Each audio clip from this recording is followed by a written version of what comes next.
उत्तराध्ययन सूत्र का 9वां अध्ययन, नाम है नमी प्रव्रज्या। नमी प्रव्रज्या। प्रव्रज्या मतलब क्या? नमी मतलब तो नमी नाम के राजा थे, उन्होंने प्रव्रज्या की मतलब क्या किया? बिल्कुल सही। प्रव्रज्या मतलब दीक्षा लेना। कैसे बना ये शब्द? व्रज। व्रज मतलब जाना। व्रज मतलब जाना।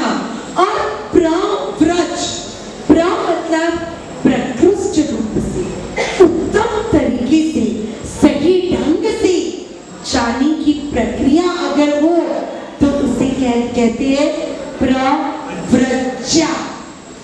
व्रज मतलब जाना, प्र मतलब अच्छी तरीके से, प्रकृष्ट रूप से, उत्तम ढंग से जाना मतलब प्रव्रज्या।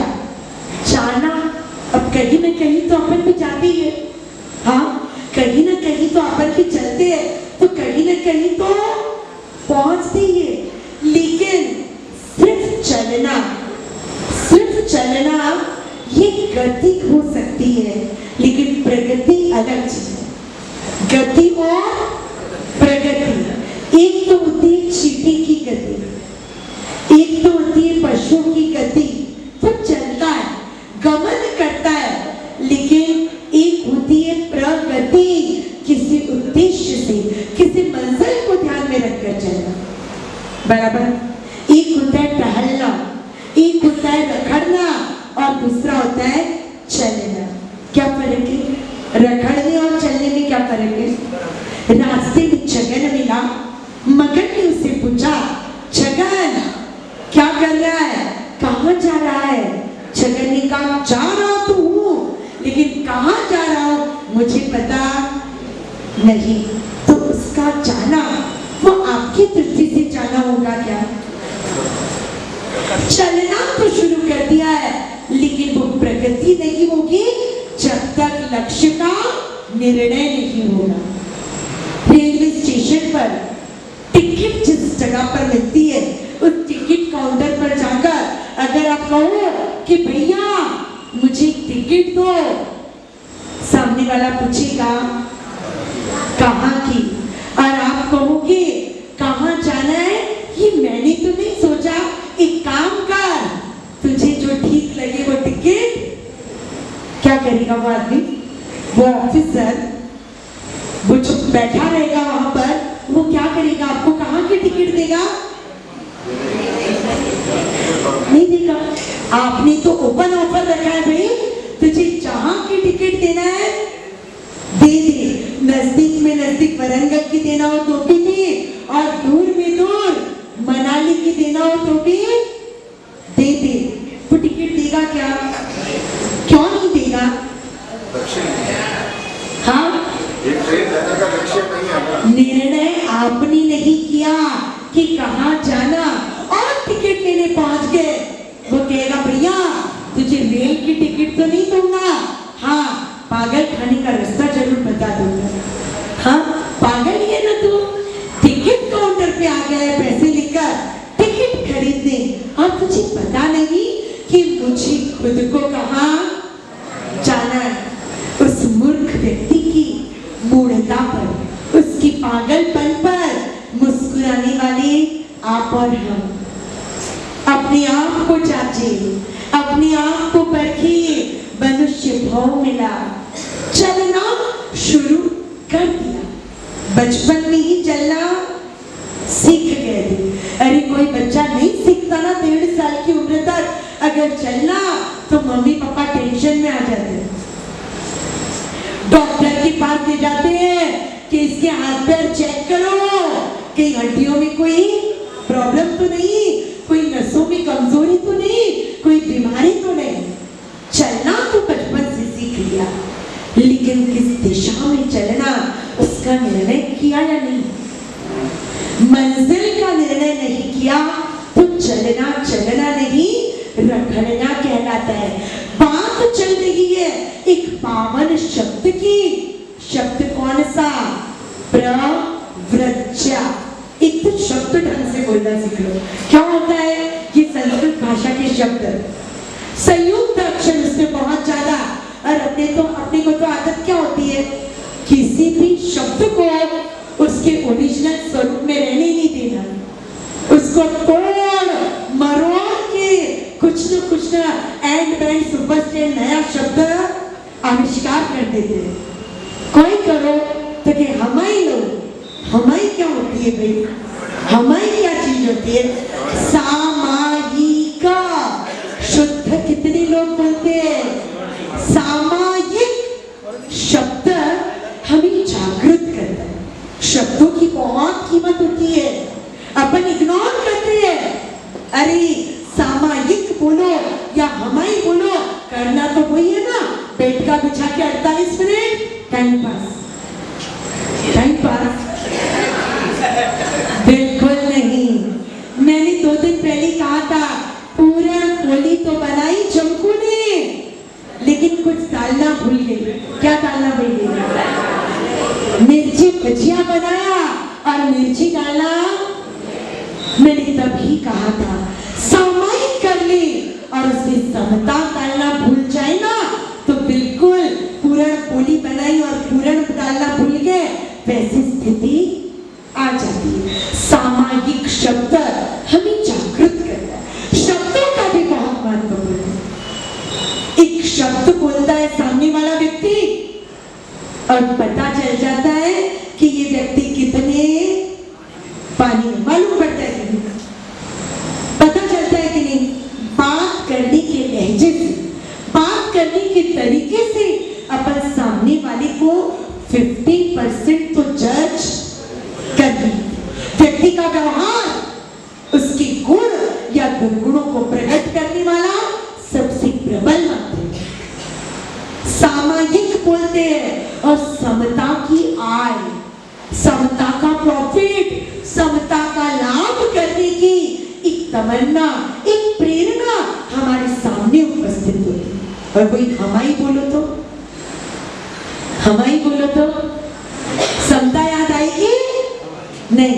प्रतिक्रमण शब्द है, और उसको क्या बोलते हैं, बड़ी कमनू बोले ना तब तो फिर भी ठीक है, क्योंकि प्रतिक्रमण संस्कृत शब्द है और बड़ी कमन वो प्राकृत भाषा का शब्द है। इसीलिए तो जब प्रतिक्रमण में 6 आवश्यक पूरे होते हैं तब एक लाइन बोली जाती है, सामायिक 24 सत्तो वादना बड़ी कमनू कौसा पचकार करियो छो चीजें जो हमने की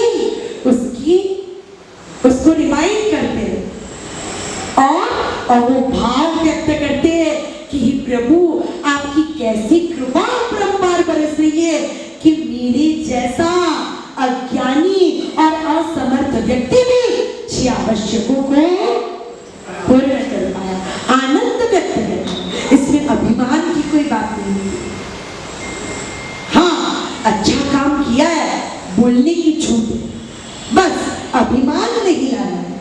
बाकी आप बोल सकते हो, अपनी सुकृतों की भी अनुमोदना अगर नम्रता के साथ होना तो वो आगे अनेक सुकृतों की प्रेरणा का काम कर देती। सुकृत की बात आती है तो मुझे याद आते हैं रतन बिन संघवी, केपी संघवी, राजस्थान मालगांव वाले, बॉम्बे बालकेश्वर में रहने वाली केपी संघवी की धर्मपत्नी, केपी संघवी वाले बाबूलाल जी की मां रतन बेन, राजस्थान में जो नई पावापुरी तीर्थ का उन्होंने निर्माण किया, कुछ सालों पहले की बात है। 1200 आराधकों को भक्तता से और भाव के साथ उन्होंने उपध्यान तप करवाया। सिर्फ करवाया इतना नहीं, करवाते ना तो खुद की भी करने की भावनाएं आगे बढ़ती। रतन बेन ने कहा मैं उपध्यान तो करूं लेकिन मेरा वर्षित तप चाहिए। अब वर्षित तप में ऑलरेडी एक उपवास व्यासना तो होता ही है, अब उपध्यान करो तो उपध्यान में भी एक उपवास और निधि होती है। अगर मैं दोनों साथ में करने जाऊं तो कोई ना कोई एक तो आधा अधूरा रहेगा ना। एक काम करती हूँ, व्यासना निधि उड़ा देती हूँ, लगातार 48 दिन उपवास के साथ उद्यान करती हूँ, तो वर्षी तब भी अखंड रही और उद्यान भी अखंड रूप से हो जाए। 48 दिन के उद्यान संपूर्ण उपवास से। अब गुरु भगवंत ने प्रेरणा की, रतनबेन 48 उपवास होंगे, 3 और कर लो तो 51 हो जाए। पहले ही करना था, 3 उपवास और किए, 51 दिन। कैसे उपवास? पढ़े पढ़े बड़बड़ करते हुए, टाइम पास करते हुए, कैसे? कि नहीं, संपूर्ण मौन। पूज्य गुरुवर्य श्री लक्ष्मण शास्त्री जी महाराज 6 मास संक्रमण किए उन्होंने अपने जीवन में, 6 मास संक्रमण संपूर्ण मौन। उपवास का पचकान लेते पहले दिन, तब से लेकर पारणी के दिन पचकान पारे तब तक संपूर्ण मौन। मौन पूर्वक जो साधना होती है ना, उसमें बाहर की ओर नजर कम और भीतर की ओर नजर। बोलना ही नहीं है ना, तो कई चीजें तो सुनने का भी मन नहीं होता, कई चीजें तो देखने का भी मन नहीं होता। अब बोलना ही नहीं है तो विचार क्यों है? इसलिए आधा तो मन उसी में शांत हो जाए। 51 दिन की लगातार मौन उपवास की तीर्थ तपश्चर्या के बाद पूरा परिवार और उद्यान के आराधन, क्योंकि उद्यान तो पूरा हो गया था, लेकिन तपश्चर्या के 3 दिन बाकी थे। आराधकों को विनती करके रुकवाया गया। पारणी का दिन आया, पूरा परिवार, पूरे आराधक बाजते गाजते तपस्वी के कमरे में पहुंचे पारणा करवाने। लेकिन रतनबेन ने मौन खोला और कहा, मेरा अभिग्रह है, मन में मैंने कुछ धारणा की है, वो अभिग्रह पूरा होगा तो ही मैं पारणा। अब क्या अभिग्रह किया है पूछने पे बता दे तो वो अभिग्रह कैसे? अभिग्रह कभी बताया नहीं जाए। अब किसका अभिग्रह होगा? उद्यान तप में निष्ठा दाता आचार्य भगवंत पधारे। उन्होंने सोचा सब लोग ट्राई कर लेते, किसका अभिग्रह क्या पता। वासक शीतला मंगलिक सुनाया, गुरुदेव आपकी बहुत कृपा, लेकिन मेरा अभिग्रह पूरा। सारे साधु साध्वी जी बारी बारी से पधार गए, अभिग्रह पूरा नहीं। आराधक, सारे आराधकों को बारी बारी से बुलाया गया तपस्वी के पास। सुबह 8 बजे पारणी की तैयारी के साथ पाटला बिछाकर आसन पर बैठे हुए रतनबेन, दोपहर के 2 बज गए, अभिग्रह पूरा नहीं हो रहा। 51 दिन की तपस्या के ऊपर ये 52वां दिन, क्या करें? और तभी उद्यान तप की पूर्णाहुति महोत्सव में आई हुई एक पैर से विकलांग लड़की, उससे सोचा घर जाने से पहले इन तपस्विनी के दर्शन मैं भी कर लूं। बैसाखी का सहारा लेकर वो लड़की तपस्वी के कमरे में प्रवेश करती है और रतनबेन ने कहा, कराओ मुझे पालना। हे भगवान, कैसा अभिग्रह कि कोई विकलांग व्यक्ति अगर मुझे पालना करवाने आए तो मैं पालना करूं। ये सरल अभिग्रह था। लेकिन कहते हैं ना, धर्म का प्रभाव ऐसा होता है कि असंभव लगने वाले अभिग्रह भी पूरे हो जाते। हम पालितना में थे 2004 में, 2003 का चातुर्मास हमारा पालितना में थे। पालितना में था 27 एकड़ धर्मशाला। उस वक्त आगम मंदिर में चातुर्मास हेतु विराजित एक साध्वी जी शास्त्री जी महाराज साहब, उन्होंने मासिक श्रमण किया। मासिक श्रमण की पारणी के दिन गोचरी लेने खुद निकले। पूरा दिन अलग अलग भोजनशालाओं में घूमे, बिना पारा की गोचरी लिए वापस आए। कुछ अभिग्रह था उनके मन में। दूसरे दिन, तीसरे दिन सबको चिंता होने लगी। मासिक श्रवण तो हो गया, उसके ऊपर 3 उपवास हो गए, अब क्या करें? लेकिन अभिक्रम पूरा नहीं होता। अंत में उनके गुरुदेव ने उन्हें निर्देश दिया कि साध्वी जी, धर्मशालाओं में, भोजनशालाओं में मत घूमो, एक काम करो, पाली तड़ा गांव जो है वो आरिसा भवन से भी और आगे जाते तो अंदर पालीतड़ा गांव है, वहां पर 25-20 जैनों के घर है। उन घरों में आप गोचरी के लिए जाओ। 34वां उपवास। उपाध्याय कहाँ? तलेटी के पास आगम मंदिर। गोचरी लेने गए कहाँ? ठेठ पालीतड़ा गांव में। एक घर में प्रवेश किया। अकेली बूढ़ी माँ बाहर रहती है, उनके बेटे भावनगर शिफ्ट हो चुके। अब अकेली बूढ़ी माँ, अब अकेले है तो क्या बनाएंगे और क्या खाएंगे? पराठा और दूध, 2 चीजें तैयार है। महाराज साहब पधारे, उन्होंने विनंती की, महाराज साहब पराठा, महाराज साहब दूध। तो महाराज साहब ने कहा खप नहीं। अब उम्र ज्यादा, शरीर काम नहीं करता। महाराज साहब एक तो आए हैं बड़ी मुश्किल से, कई दिनों बाद, और उसमें भी खप नहीं है। तो वो बूढ़ी माजी थोड़ी चिड़चिड़ा होता, उम्र के हिसाब से थोड़ा चिड़चिड़ापन आता है। अकेले रहने के कारण एक तो दिमाग ऐसे ही आधा डिस्टर्ब, और उसमें महाराज साहब आके भी कुछ नहीं बोल रहे। महाराज साहब घर पर पधारे और खाली पाते जाए, कितना दुख होगा मुझे ये सोचकर वो बूढ़ी माजी चिड़चिड़ा गई।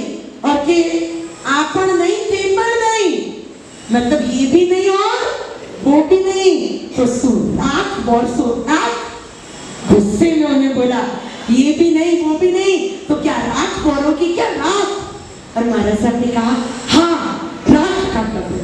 हे भगवान, क्या विग्रह था कि कोई व्यक्ति पहले अगर मुझे राख वाराता है तो फिर मैं पारना, कौन वाराएगा महाराज सबको राख?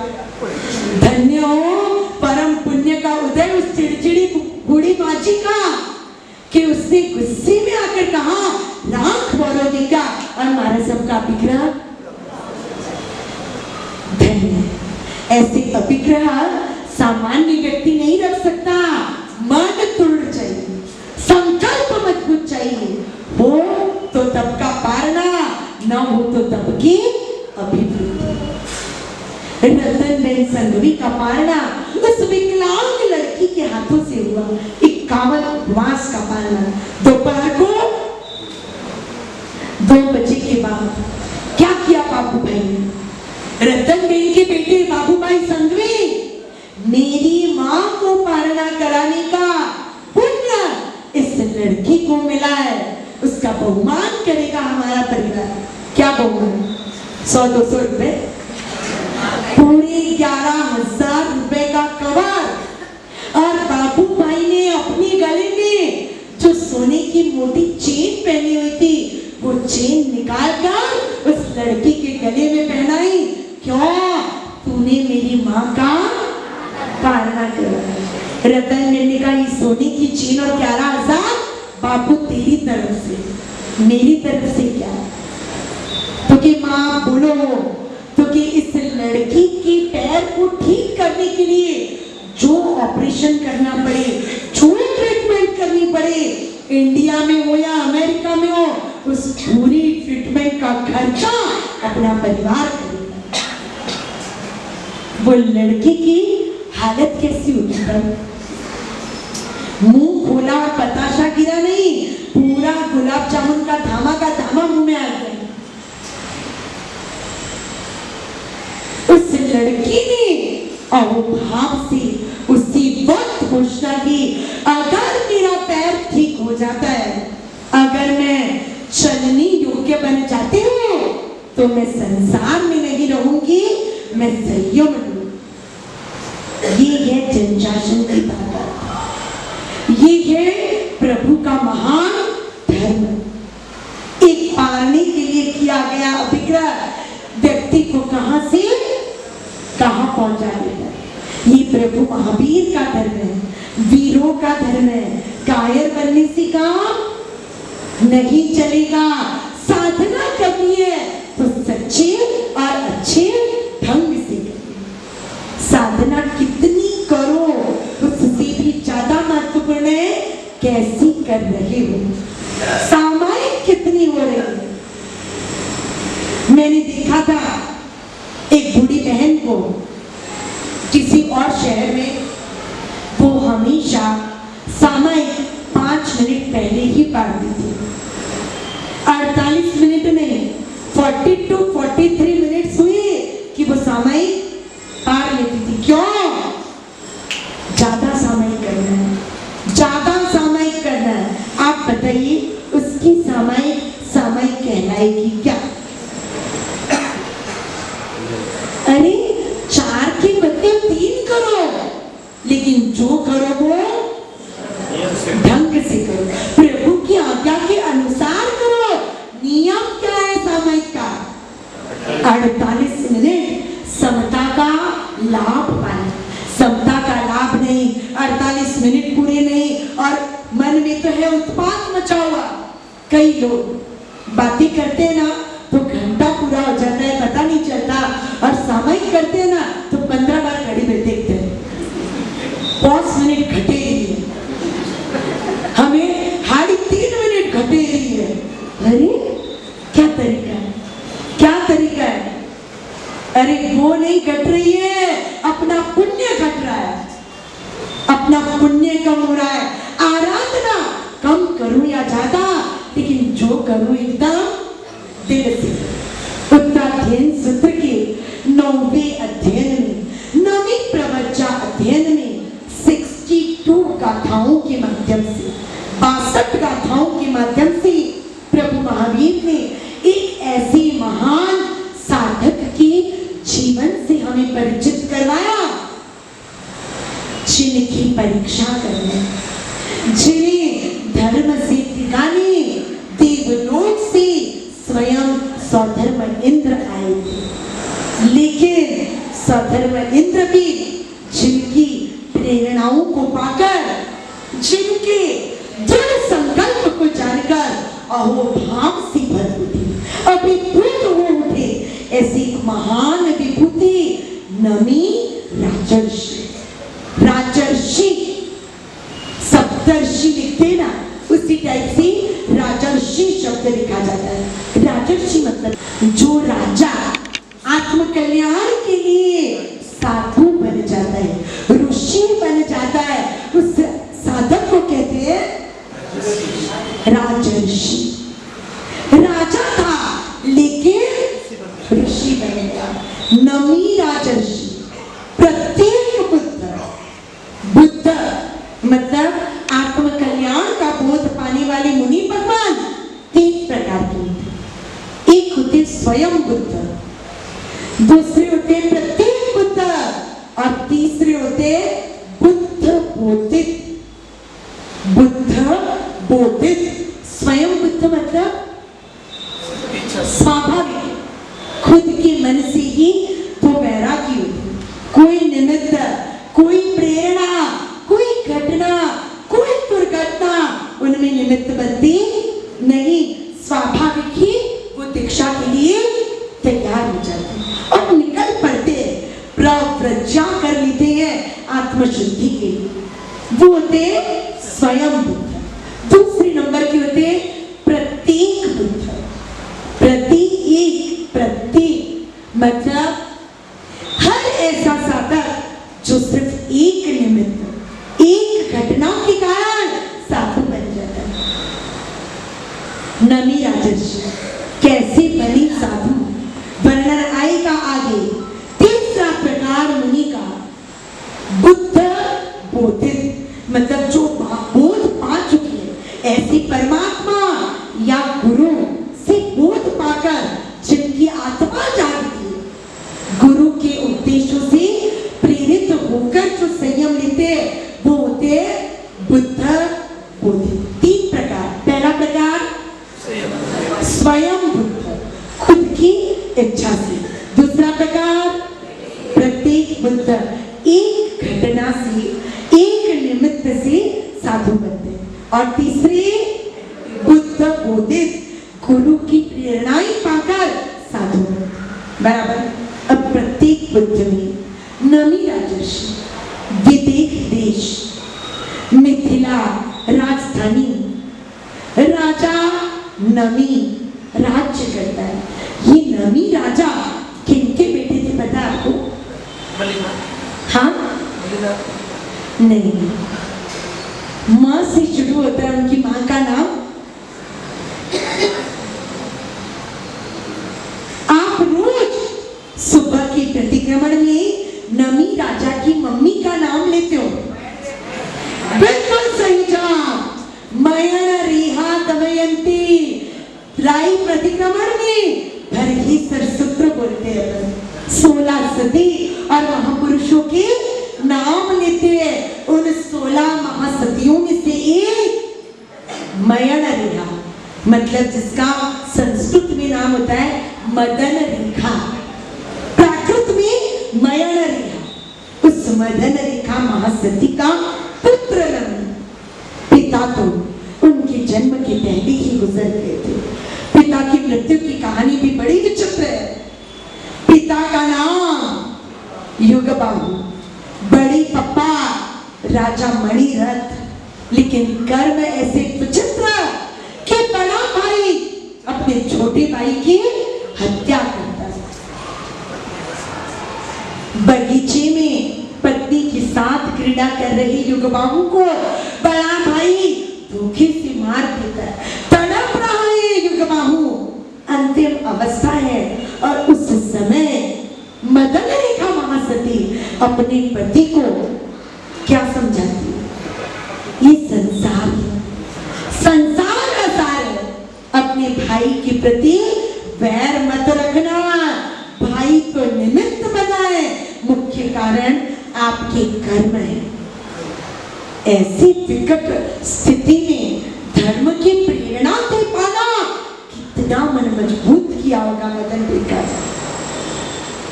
प्रेग्नेंट है खुद मदन रेखा, प्रेग्नेंट है।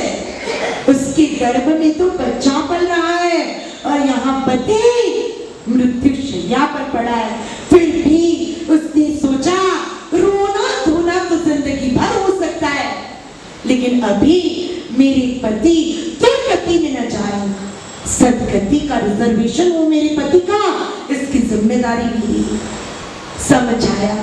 भाई के प्रति भी दुर्भाव या वैर न जगने पाई, इसकी जागृति मदन रेखा ने अपने पति को करवाई। नवकार मंत्र का श्रवण करते करते युगबाहु गुजर गई। मदन रेखा विलाप करने लगी और तभी उसके जेठ जी राजा मणिरथ पास आकर बोलते, तो चिंता मत कर, तेरा पति मर गया तो क्या हुआ, मैं तेरा पति बनूंगा। मदन रेखा के तो पैरों के नीचे से धरती सरक गई। अब उसे ध्यान आया अपने भाई को मारने का कारण क्या था। भागी भागी भागी गर्भवती मदन रेखा अपने जेठ राजा मणिरथ से अपनी जान बचाकर भागी। शील की सुरक्षा के लिए, अपने होने वाले बच्चे के जीवन के लिए भागते भागते जंगल में पहुंचे। जंगल की कंदराओं में दिन बिताए, महीने बिताए और समय आने पर जंगल में ही पुत्र को जन्म। अब जंगल में वो अकेली होती तो रह लेती, बच्चे को कैसे रखे। लेकिन कहते हैं ना, पुण्यवान को हर जगह अनुकूलताएं मिल जाती है। और तभी मिथिला नरेश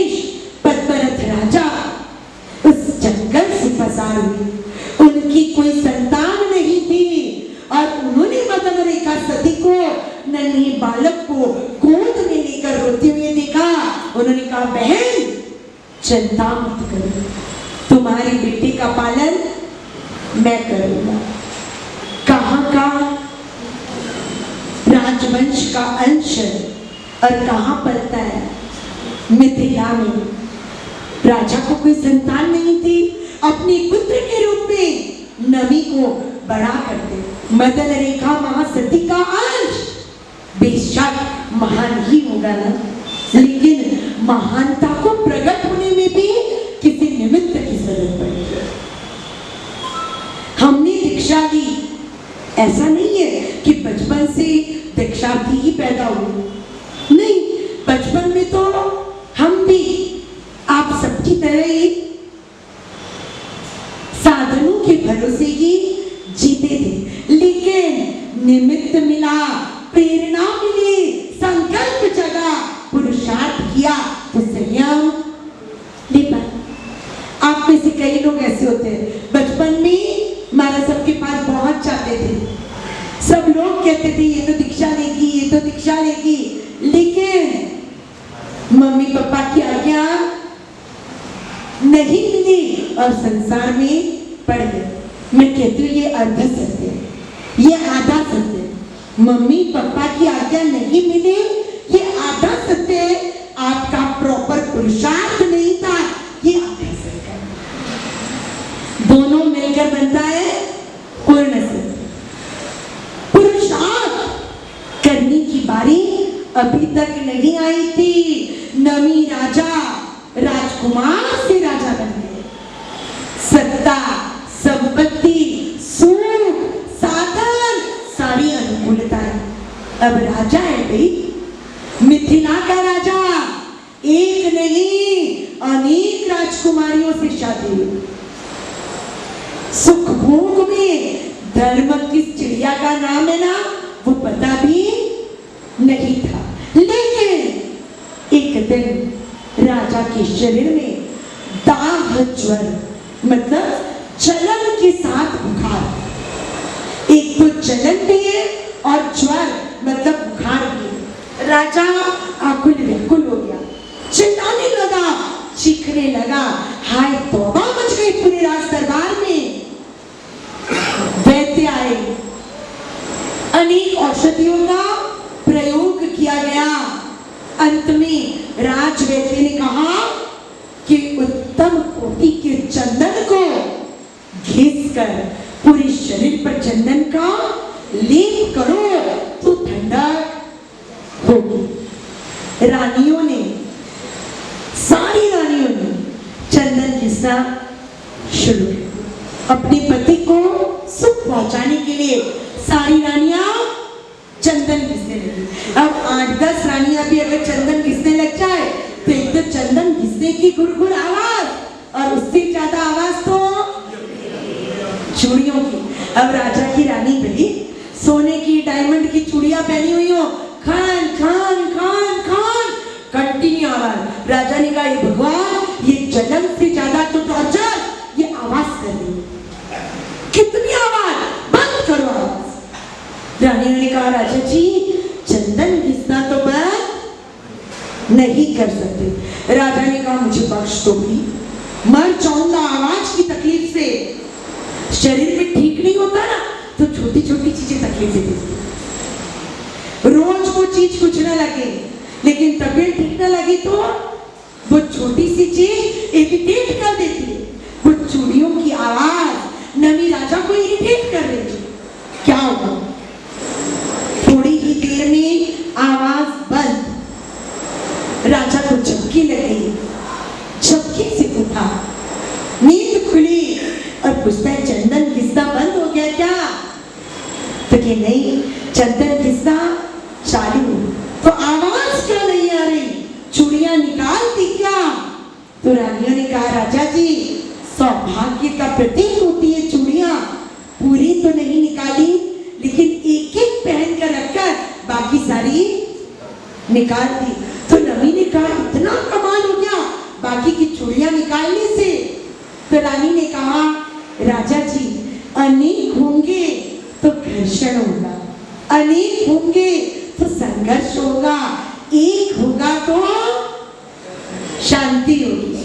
और बस ये एक वाक्य निमित्त षड्यंत्र कितनी चीजों को आप सह चुके होते हो, लेकिन फिर भी वैराग्य की चोट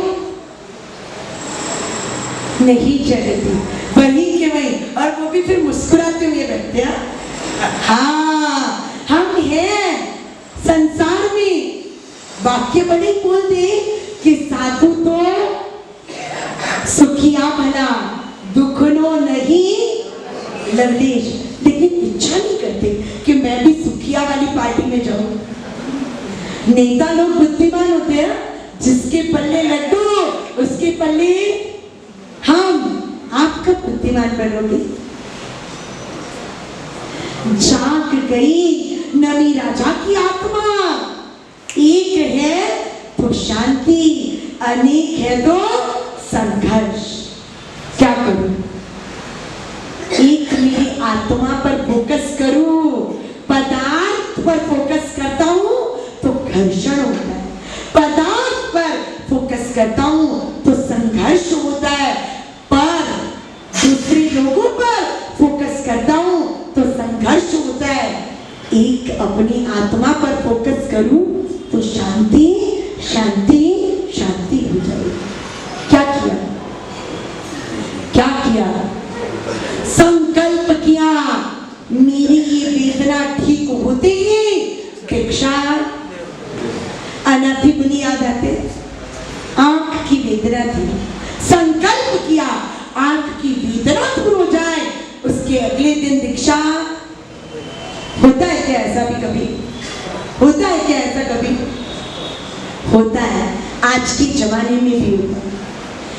बड़े महाराज साहब की दीक्षा हुई 7 फरवरी 1982 में। इनकी दीक्षा के 15 दिन बाद चेन्नई में मुंबई का एक दीक्षा किया है, दीपक भाई, कच्छी समाज का लड़का दीपक भाई। बहुमान हुआ चेन्नई साउकारपेट के आराधना भवन में उसका।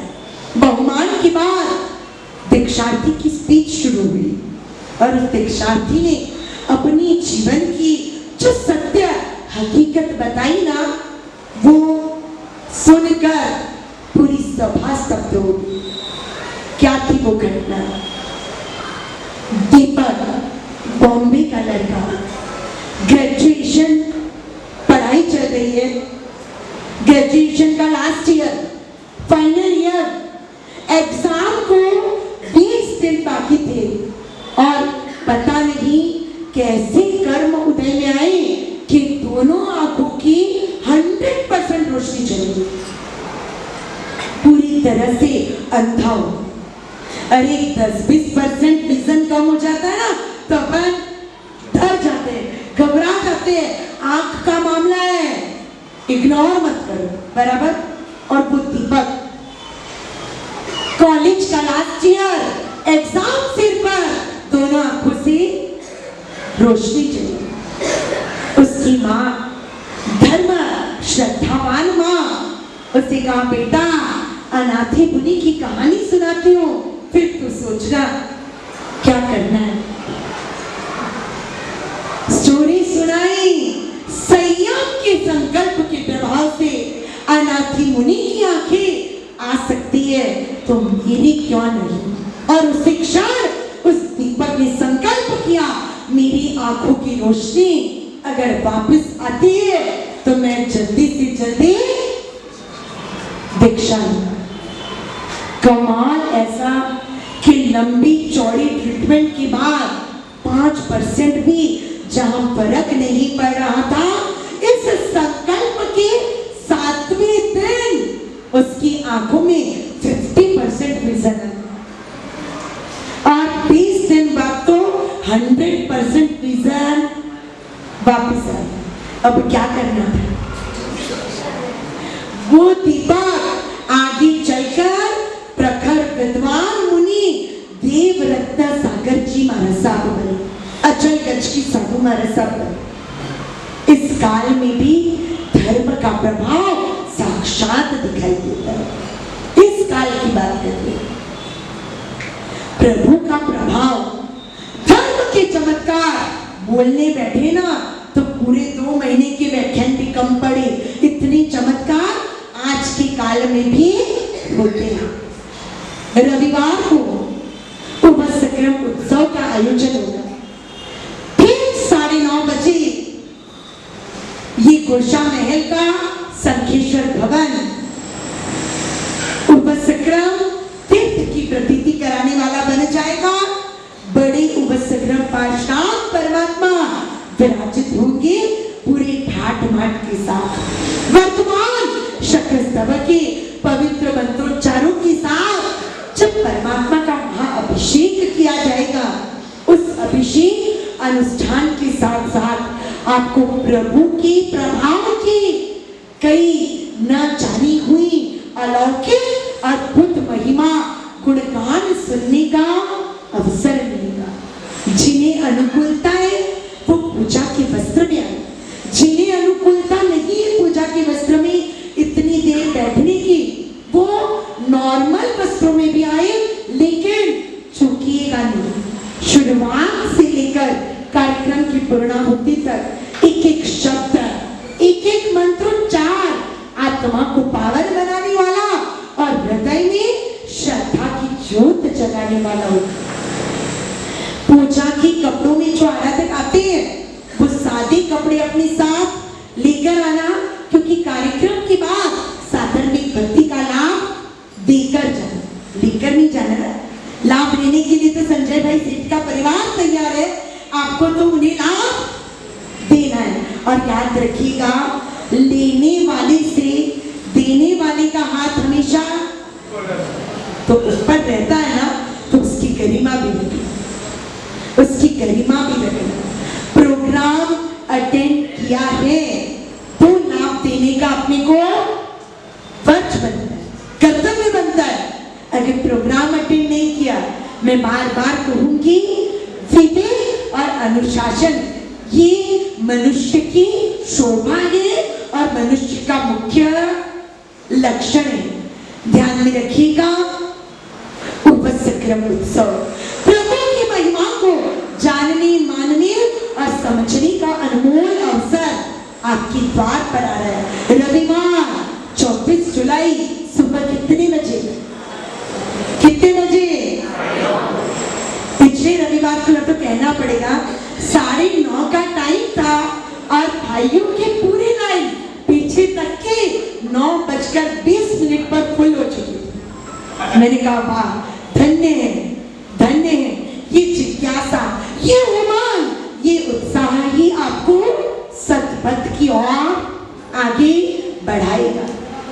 नमी राजा संकल्प करते हैं, वेदना दूर हो जाए तो संयम होगा। हो गई वेदना दूर, संयम की पथ पर आगे बढ़े और नमी राजा से नमी राजर्षि बन गए। इंद्र का सिंहासन कंपायमान हुआ, भोग सुखों में मस्त। मिथिला का राजा नमी संयम लेकर वैरागी बनकर आत्मकल्याण के लिए निकल पड़ा और वो अद्भुत आश्चर्यकारी घटना। इंद्र स्वयं आते हैं मिथिला के बाहर, मिथिला से विहार किया।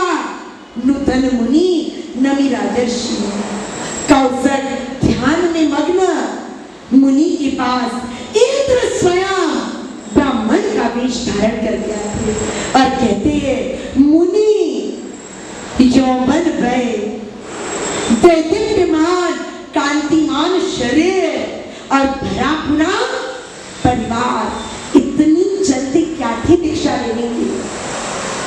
मुनि ने कहा, जल्दी नहीं, मैं लेट हूं। मैं जल्दी नहीं, मैं तो लेट हूं। आत्मकल्याण के लिए तो 8 साल की उम्र में दीक्षा ले लेनी चाहिए थी।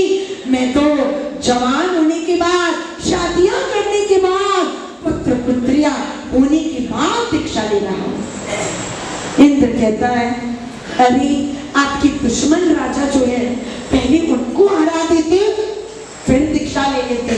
नमी राजर्षि कहते, हराना ही है किसी को तो अपने ही दोषों को और दुर्गुणों को न हराऊं। राजाओं को हराकर, इंसानों को हराकर क्या मिलने वाला है? 10 लाख योद्धाओं का विजेता एक और खड़ा रहे और आत्म विजेता एक और खड़ा रहे। दोनों में से महान कौन? आत्म विजेता। नमी राजर्षि कहते हैं मैं आत्म विजेता बनना चाहता हूं, युद्ध में विजेता तो बहुत बार बन गए। इंद्र कहते हैं तब त्याग करने से पहले दान पुण्य कर लेते, यज्ञ याग अन्नकूट वो कर लेते, बाद में संयम ले लेते। नमी राजर्षि जवाब देते संयम से बड़ा कोई तप नहीं और अभय दान से बढ़कर कोई दान नहीं। और साधु प्रतिपल क्या करते? अभय दान देते। पृथ्वी का है, आप का है, देव का है, वायु का है, वनस्पति का है और त्रस्काय के जीवों की हिंसा से अटकना मतलब सही है। 18 प्रकार की पाप स्थानकों का विदाई समारोह मतलब दीक्षा, बराबर है। 18 पाप स्थानकों को अलविदा कहकर ममता के घर से समता के राजमहल में प्रवेश करना, उसका नाम संयम। इंद्र देखता है मेरी किसी बात का प्रभाव इन पर पड़ा नहीं, कहा एक आइडिया करता हूँ, एक ट्रिक लगाता हूँ। क्या ट्रिक? क्या किया इंद्र ने? अपनी शक्ति से उसने एक दृश्य बनाया। क्या दृश्य? नमी राजा का भूतपूर्व राजमहल। भूतपूर्व क्यों कहा मैंने? हाँ, अब तो वो साधु बन गए, अब उनका घर, उनका परिवार, उनका राजमहल नहीं होता। अरे हमारी जन्मदाता माता पिता भी सामने आकर खड़े रह जाए, हम अगर आपको उनका परिचय करवाए तो क्या कहेंगे? मेरे पापा है, ऐसा कहेंगे? हाँ, मेरी संसारी मम्मी। क्यों? हाँ, उन चीजों को छोड़कर, उन व्यवस्थाओं को छोड़कर हमने प्रभु के प्रदेश में प्रवेश कर लिया है। इससे आप मम्मी पापा नहीं, संसारी मम्मी संसारी पापा। देवराज इंद्र एक दृश्य बनाते अपनी शक्ति से। क्या? मिथिला की राजधानी में राजा का जो मुख्य महल, राजमहल जिसमें राजा की रानियां रहती है, अंतःपुर, वो पूरा चल रहा है। ऐसा दृश्य उसने अपनी शक्ति से बनाया। एक्चुअली नहीं चल रहा था, लेकिन देखने वाले को असली दृश्य नमी राजा की रानियां चिल्ला रही है, प्राणनाथ बचाओ, स्वामी बचाओ। चिल्लाने की आवाज आ रही है, आग की लपटी राजमहल से उठ रही। ये दृश्य इंद्र नमी राजर्षि को दिखाते और कहते देखो मिहिला दक्षमानी, मिहिला दक्षमानी, प्राकृत का वाक्य। मिथिला चल रही है और तब वैराग्य की उद्गाता, साधना की शिखर, निस्पृहता की स्वामी नमी राजर्षि चेहरे की हाव भावों को बिल्कुल बदले बिना वैराग्य से कहते हैं मिहिला ये दक्षमानी नमे दक्षे किंचन। मिथिला अगर चलती है तो उसमें मेरा कुछ नहीं चल रहा। वो जो है वो मेरा नहीं और जो मेरा है वो चलता नहीं। जो चलता है वो मेरा नहीं और जो मेरा है वो। इंद्र तो सिर पकड़ कर बैठे, ब्राह्मण के रूप में आए थे विचलित करने के लिए नमी राजर्षि के मन को, लेकिन प्रखर और प्रबल वैराग्य की ज्वाला देखकर भस्मीभूत हो गई इंद्र की विचारधारा। वही अपने ओरिजिनल स्वरूप में इंद्र प्रकट हो गए और नमी राजर्षि को साष्टांग वंदन कर धन्य धन्य मुनि स्वामी धन्य आपका वैराग्य कहकर उनकी अनुमोदना करने लगते। ये है प्रभु का त्याग मार्ग, ये है चित शासन का वैराग्य, और ये है जैन धर्म की साधुता। प्रभु महावीर स्वामी भगवान नमी राजर्षि की इस घटना को उत्तराध्ययन के 9वें अध्ययन में हमारे सामने प्रस्तुत करके प्रेरणा करते हैं कि प्रयत्न करना कि किसी को बचाने का, तो अपने आत्म गुणों को बचाओ। प्रकट करना कि जीवन में कुछ पाना है, कुछ तो शाश्वत सुख को पाओ, और शाश्वत सुख को पाने का प्रभु ने जो मार्ग बताया, उस मार्ग पर आप चले, हम चले, आत्मा का कल्याण करें, और प्रभु की कृपा हमें अपने लक्ष्य तक पहुंचाए। यही प्रभु के चरणों में मंगलमयी प्रार्थना।